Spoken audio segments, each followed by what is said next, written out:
Hello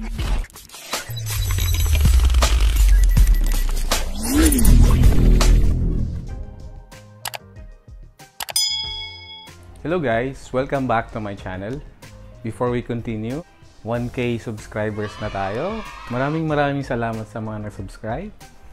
So, for today's video, papakita ko sa inyo kung paano ko ginawa yung kwarto namin. So, medyo matagal na kaming nakalipat dito sa bago naming bahay. Ngayon ko lang nagawa yung kwarto namin. So, unang-una, nagka-pandemic. Pangalawa, kailangan ko pong kumuha ng permit for minor construction. Sa mga hindi pa nagsusubscribe guys, please subscribe to my channel. So ito yung layout ng bedroom partition natin guys.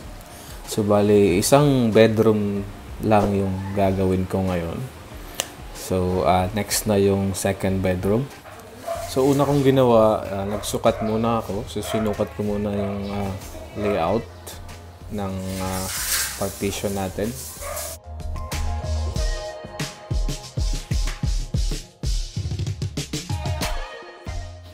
So gagamit tayo ng metal track. Tapos yung isa naman is metal stud. So gagamit tayo ng metal track sa katong metal stud. Yung metal track, yun yung ilalagay natin sa floor, sa head. Ito yung pagkakapitan ng metal stud. So, importante na sukatin muna natin yung hamba ng pinto natin para malaman natin kung gaano kahaba yung metal track na ilalagay natin sa side na to. So, since nasukat ko na yung hamba or kung saan ko ilalagay yung hamba, so sinukat ko naman kung gaano kahaba yung metal track na ilalagay ko sa side na to.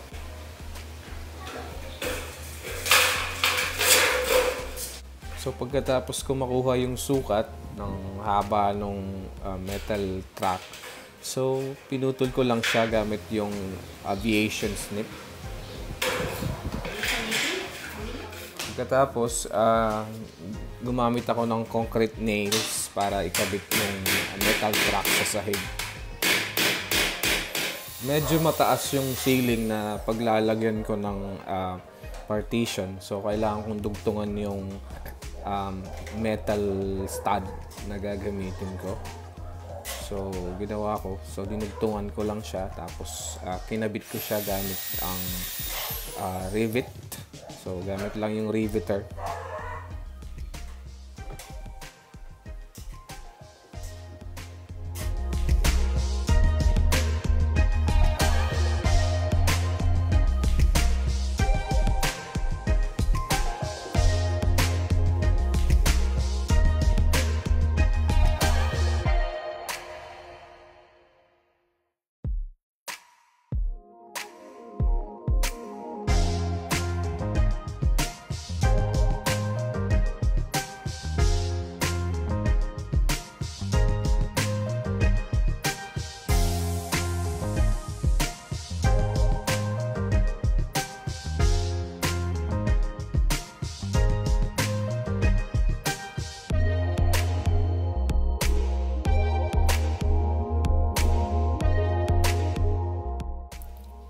So wala akong panghulog, so gumamit lang ako ng pang-level.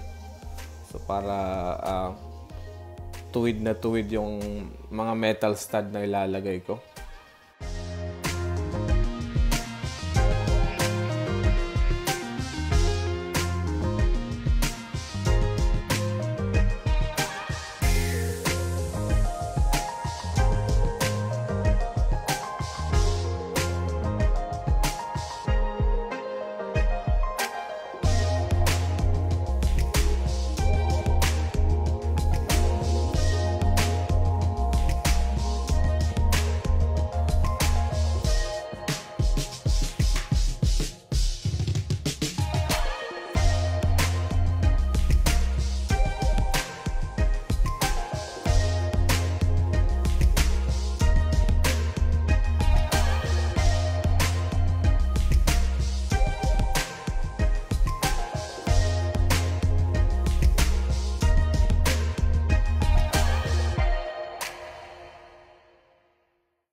sa horizontal stud natin na ikakabit natin sa vertical studs.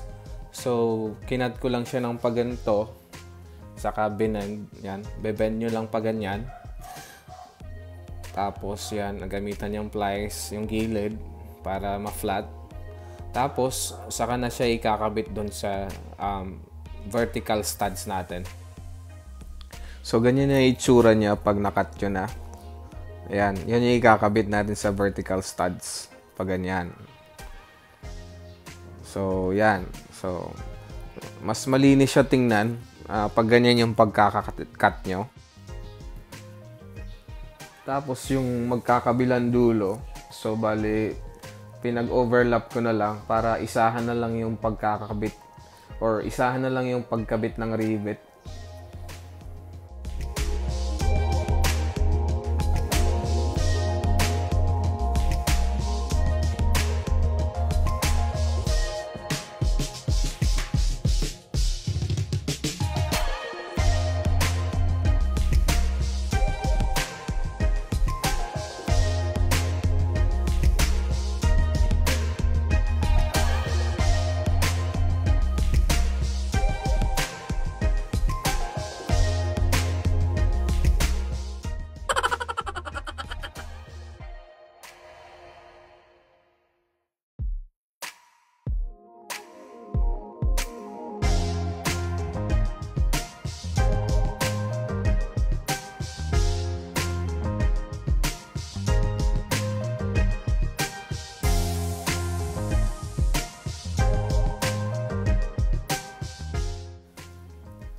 So, ito yung abang natin for switch. Kasi yung switch nakalagay sa labas.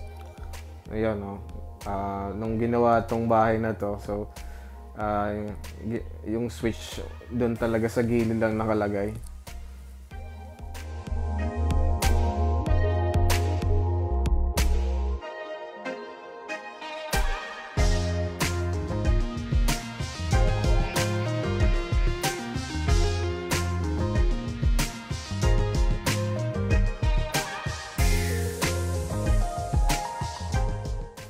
So, sa side na to, may nakalagay na metal stud.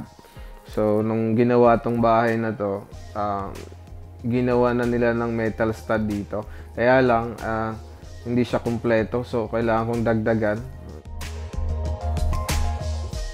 So, sa pagkabit ng hamba, gumamit ako ng clamp para hindi siya gumalaw habang ini-screw ko yung hamba. So, gumamit ako ng black screw para sa hamba. So, gumamit din ako ng rivet para sa hamba. So, kinumbine ko yung black screw saka rivet para mas matibay siya.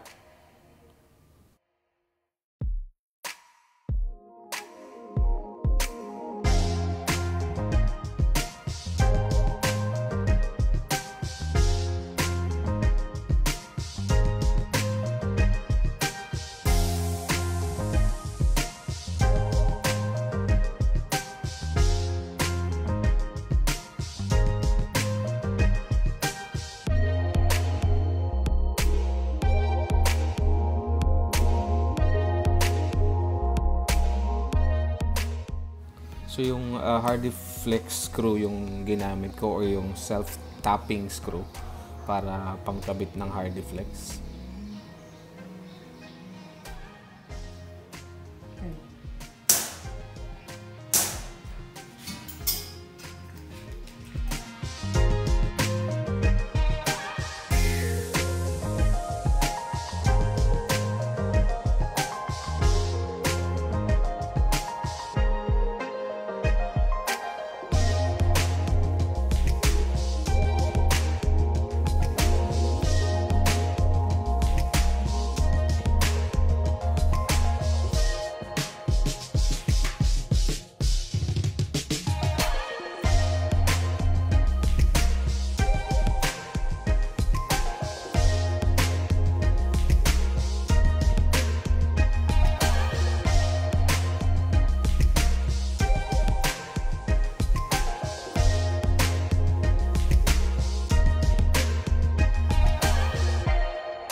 Sa pag-cut naman ng hardiflex, so gumamit lang ako ng scoring knife. Kasi kung grinder yung gamitin ko, mausok. So, mabilis lang naman mag-cut.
So, naikabit ko na rin yung pinto.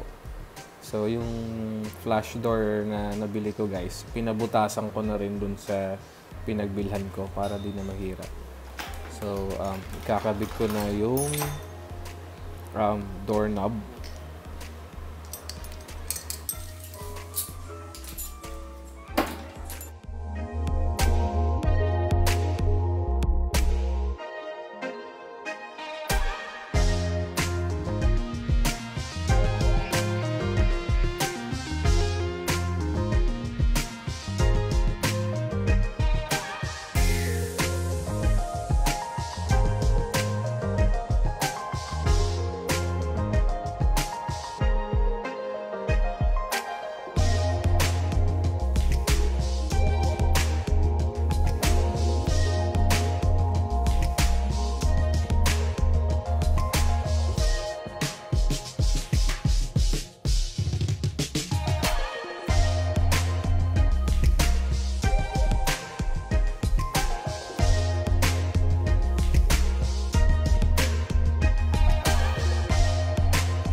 So yung pansin na sa labas yung wiring ng switch. So matatakpan naman yan guys kasi lalagyan ko pa ng kesame ito. So kung napansin nyo, mataas masyado yung part na to ng kesame. So yung kesame na yan, lalagyan ko pa ng isa pang kesame. So lalagyan ko ng design sa next project na to. So ayan, tapos na. Tapos nailagay ko na rin yung switch. So although di ko pa naikakabit yung wire sa ilaw. Thanks for watching guys. And thank you na rin sa 1K plus na subscribers ko. Sana hindi kayo magsawang manood sa mga videos ko.